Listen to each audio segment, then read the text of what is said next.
श्री स्वामी समर्थ. भिवू नकोस, मी तुझ्या पाठीशी आहे. या शब्दांचे सामर्थ्य म्हणजेच अर्थ. एक, जेव्हा आपण घाबरतो तेव्हा आपण विसरतो की आपले पाठीराखे कोण आहेत. स्वामींचे हे शब्द म्हणजे प्रत्येक भक्तासाठी एक जिवंत आधार आहेत. जेव्हा जग तुमची साथ सोडते तेव्हा या शब्दांची प्रचिती येते, तुम्ही कधीच एकटे नसता. दोन, भीती ही केवळ मनाची अवस्था आहे, पण स्वामींचे शब्द हे वास्तवातील संरक्षण कवच आहेत.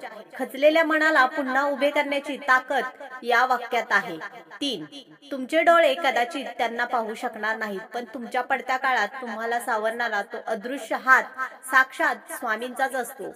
अंतकरणात स्वामींच्या या शब्दांचे अधिष्ठान आहे. त्याला काळाचे भय राहत नाही आणि जगाची चिंता सतावत नाही. चार, भिवू नकोस, मी तुझ्या पाठीशी आहे. हे शब्द केवळ सांत्वन करण्यासाठी नाही, तर मी तुझ्या प्रत्येक श्वासात आणि विश्वात आहे याची ती स्वामींनी दिलेली ग्वाही आहे. अशा पद्धतीने भिवू नकोस, मी तुझ्या पाठीशी आहे या शब्दाचे सामर्थ्य स्वामी भक्तांसाठी खूप मोठे आहे. श्री स्वामी समर्थ. जय जय स्वामी समर्थ. धन्यवाद.